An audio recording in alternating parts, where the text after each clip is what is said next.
দিকে একটু তাকান।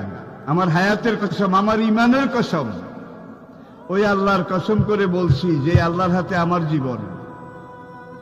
বর্তমান ফিলিস্তিনের যুদ্ধ শেষ হবে, ইমাম মাহদী এসে যাবে।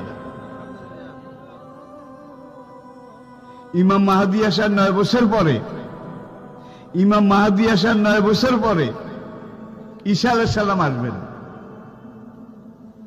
আর ইমাম মাহদী আসার পরে 9 বছর, এটার মধ্যে দাজ্জাল তার আবির্ভাব ঘটবে।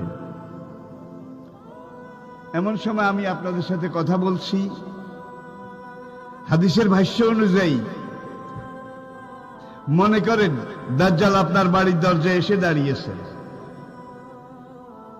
এমন সময় আমি আপনাদের সামনে কথাগুলো বলছি, যেই সময় মনে করেন ইমাম মাহদী আপনার ঘরের সামনে এসে দুয়ারের কড়া নাড়তেছে।